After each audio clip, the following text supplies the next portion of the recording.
GuanYinCitta Dharma door is truly efficacious. The Bodhisattva saves my mother from the brink of life and death. Deepest gratitude to Namo Shakyamuni Buddha. Deepest gratitude to the greatly merciful and greatly compassionate Guanyin Bodhisattva. Deepest gratitude to all Buddhas, Bodhisattvas, and Dharma protectors. Deepest gratitude to Master Jun Hong Lu.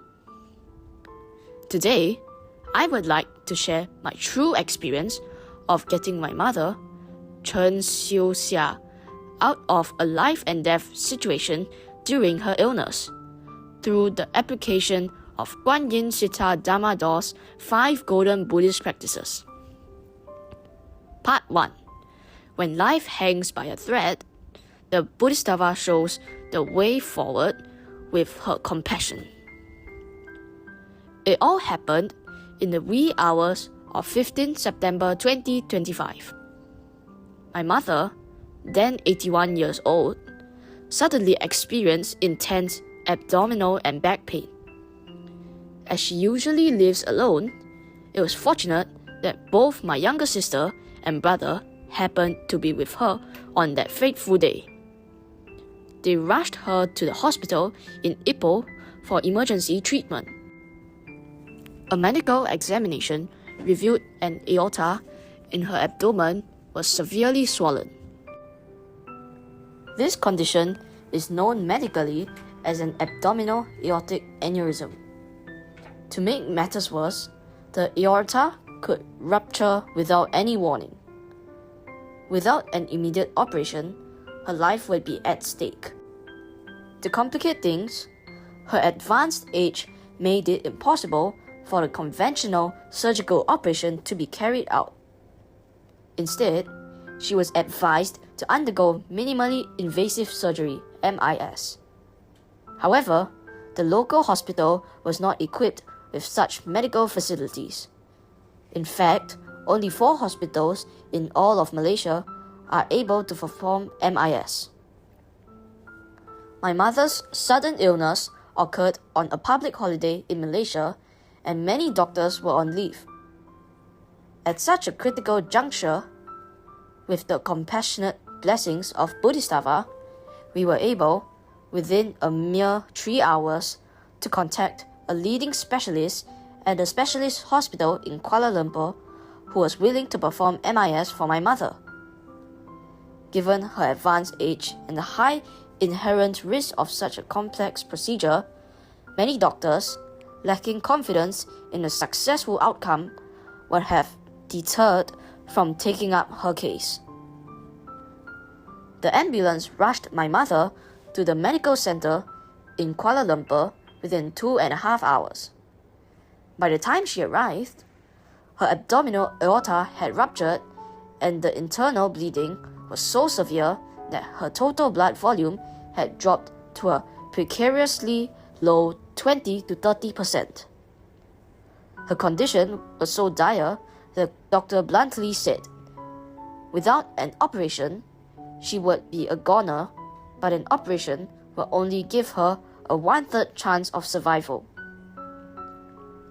Deep down, I knew that my mother was in the eye of a major karmic calamity. Nobody but Bodhisattva could save her.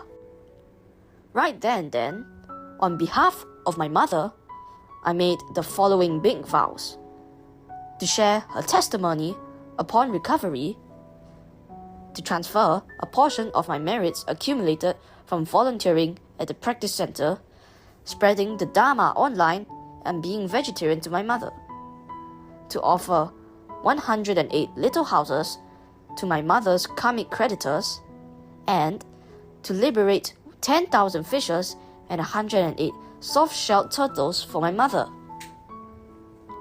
At 10 a.m. that day, my mother underwent a 6-hour-long surgery. Right before the operation, I offered incense and prayed for the blessings and protection of the Buddhas, Bodhisattvas, and Master Lu to ensure that her surgery would go smoothly. Throughout the entire procedure, I recited the Great Compassion mantra for my mother continuously. On top of this, I also offered self-cultivation record forms of the Great Compassion Mantra, the 88 Buddha's Great Repentance, and the mantra to disperse calamities, 消灾吉祥神咒, for her. Another challenge cropped up. The hospital was critically short of my mother's O+ blood type. With the compassionate blessings of the Bodhisattva, the hospital's blood bank miraculously provided the right type of blood just in time. I am deeply grateful to the Bodhisattva for her blessings and compassion. With a sufficient blood supply, most of her major organs were able to function normally, thereby preventing the risk of major organ failure during the operation. After the surgery was over, even though my mother was far from out of danger, even at the age of 81, she miraculously opened her eyes and could make sense of what we said. A sight that even left the doctors astonished. By the following day, she was able to urinate and have bowel movements. However, she was still feeling extremely frail, with her lungs and kidneys struggling to recover. As a precautionary measure, the doctors arranged 72-hour kidney dialysis for her. Throughout this critical period, I kept imploring GuanYin Bodhisattva, seeking her compassionate protection so that my mother could safely ride through this karmic storm. Part 2. Obstacles firing on all fronts, but the Dharma gives me the tenacity to race against all odds. A CT scan performed 2 days after the surgery revealed complications in one of my mother's kidneys. For further examination, she was once again taken into the operating room. The doctor said, if the complication can be fixed, she will be fine. Otherwise, she risked having to undergo kidney dialysis for life. Upon hearing this, I immediately prayed to the Bodhisattva and renewed my vows, but this time I upped the ante. 1. To increase my life liberation vow for my mother from 10,000 fishes and 108 soft-shelled turtles to 30,000 fishes and 2,000 soft-shelled turtles. Number 2. To increase the number of little houses offered to my mother's karmic creditors from 108 to 300. Number 3. To transfer a portion of the merits I have accumulated from Dharma propagation and volunteering at the various Dharma-related events to my mother. During the second surgery, I continuously recited the Great Compassion Mantra for my mother. When the surgery ended, the doctor could not hold back his excitement in his phone call. He said, both kidneys are functioning very well. There were only minor blockages, which were cleared. Everything is back to normal. What a miracle! I couldn't be more grateful to GuanYin Bodhisattva for her compassionate blessings. On 19 September, 2 days after the kidney surgery, my mother made further progress with her vital signs establishing and her lung function gradually improving. Not only was she able to hold a conversation, but she was able to eat, albeit slowly. The saga did not end just yet. Just as we were having a sigh of relief at our mother's gradual stable recovery, on 3rd October, her tongue became severely swollen, making it impossible for her to close her mouth. To make matters worse, she began to vomit blood. The sudden turn of events left the doctor scrambling to determine the cause of the bleeding. Once again, my family and I were extremely anxious. I decided to renew my vows with even greater devotion. 1. To increase the number of little houses offered to my mother's karmic creditors from 300 to 500. 2. To transfer a portion of the merits I have accumulated from volunteering at previous Dharma conventions to my mother. Once again, the power of my vows created another miracle.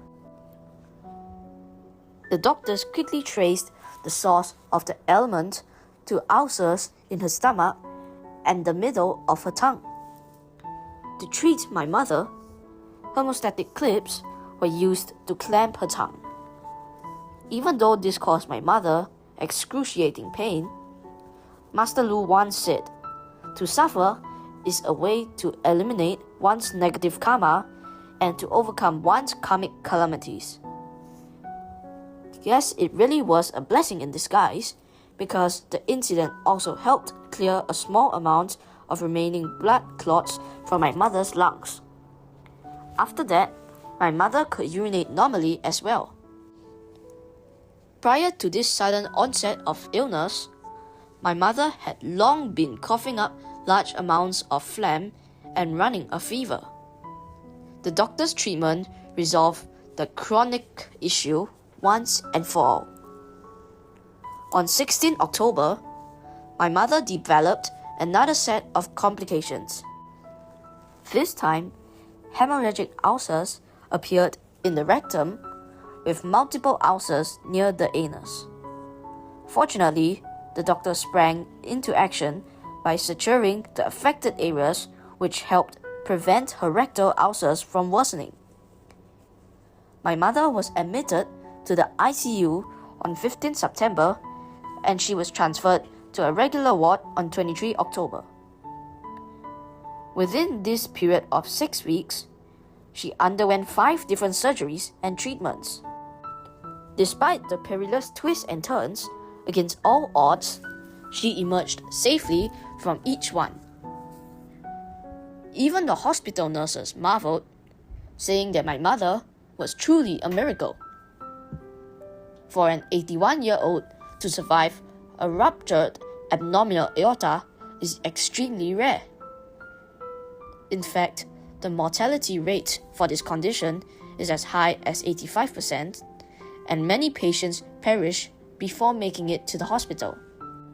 Those who survive would usually face organ failure and other severe medical complications, not to mention those elderly patients. However, all this while, I was unwavering in my faith that as long as Bodhisattva is present, my mother will surely be saved. Part 3.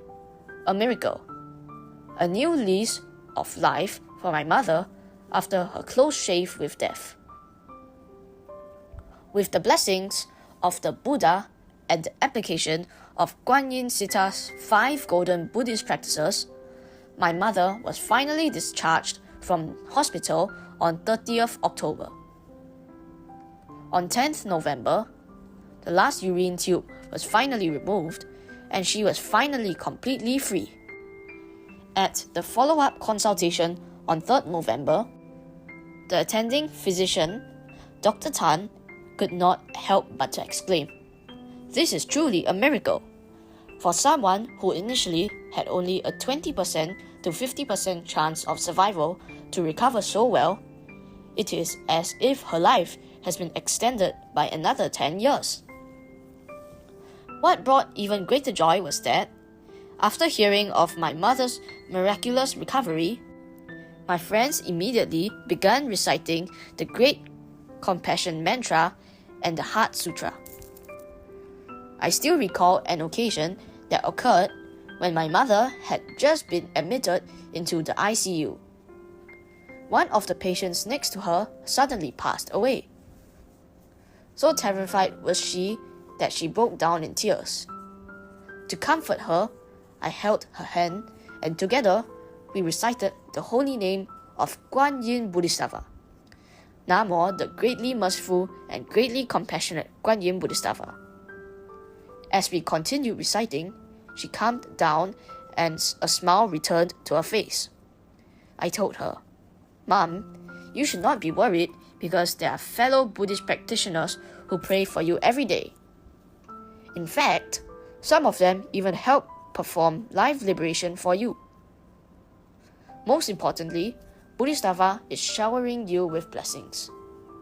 This brought a smile to her and put her fear to rest. Looking back, I am so grateful to Bodhisattva for coming to her rescue and the help extended by fellow Buddhist practitioners. This episode also highlights the paramount importance of performing daily recitation, releasing captive lives, and performing meritorious deeds. Even before my mother fell ill, I often recited Buddhist scriptures for her and performed life liberation on her behalf as a means for her to accumulate blessings. As a result, in the critical life and death moment when her illness struck, Bodhisattva compassionately arranged for my younger siblings, who are usually not by her side, to be present, and for her to receive medical help without delay and obstacles. One must know that in such critical conditions, every second counts. Apart from the two occasions on 15 and 17 September when I offered the self-cultivation record form of the Great Compassion Mantra before her surgeries, during the subsequent rounds of medical treatment, I also offered 5 self-cultivation record forms of the Great Compassion Mantra, each consisting of 272 recitations for her. In fact, during those crucial moments, these self-cultivation record forms have helped strengthen my mother's energy, thus enabling her to overcome each life-threatening hurdle. Master Lu once said, "During emergency situations, you can use these self-cultivation record forms for yourself or for others. For example, for major illnesses or before surgery, you can burn self-cultivation record forms of the Great Compassion Mantra." Source: Master Jun Hong Lu's Buddhism, Your Question Answered.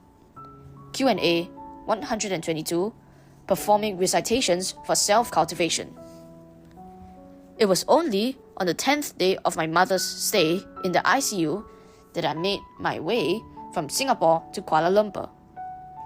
As the eldest daughter, my late arrival left the doctors and other relatives perplexed. Only my younger brother and sister truly understood me well. Back in Singapore, I was giving my all, reciting Buddhist scriptures on her behalf, performing life liberation, and accumulating merits so that she could safely sail through this karmic tribulation. My purpose was not to bid her a final farewell, but to help her overcome this life and death ordeal. This episode highlights the great importance of merit and virtue. In life and death situations, it is only merit and virtue that could swiftly turn danger into safety. I would also like to share a reminder with everyone. Master Lu does not recommend us to transfer too much of our merits to our family members. Before doing so, we should carefully assess our own situations and ensure that we do not end up collapsing as a result of shouldering other people's karmic obstacles. My fellow Buddhist practitioners and I are very fortunate to have the Singapore Practice Centre. It is a practice centre that upholds the right faith and right mindfulness, strictly observes the Buddhist precepts, and provides a peaceful environment for us to focus on spiritual cultivation. This incident has also given me the motivation to step up my dedication to contribute to the Singapore Practice Centre and continuously accumulate merits so that in urgent times, I have the lever merit to pull when impermanence arrives. Without the GuanYinCitta Dharma door, without the compassionate blessings of Guanyin Bodhisattva, and without the selfless support of fellow practitioners through life liberations on her behalf, assisted recitations, offerings of little houses, and heartfelt encouragement, I cannot imagine what would have become of my mother as her life hung in the balance in this major calamity. My mother's health is on the mend and her life has returned to normal. Having gone through this life and death ordeal, she is filled with deep gratitude. Unlike the past, she is now willing to take vegetarian meals with me, recite the holy name of GuanYin Bodhisattva, and most importantly, she also visits the practice center to pray to Bodhisattva. The kindness that many of you have offered during this period is deeply etched in my heart. I pledge to remain steadfast in my spiritual cultivation and to propagate GuanYinCitta so that many more sentient beings with predestined affinity with Buddhism will encounter the Dharma. Deepest gratitude to Namo Shakyamuni Buddha. Deepest gratitude to the greatly merciful and greatly compassionate GuanYin Bodhisattva. Deepest gratitude to all Buddhas, Bodhisattvas, and Dharma protectors. Deepest gratitude to Master Jun Hong Lu. Thank you all for listening in. Source: Fellow Practitioner Ng from Singapore.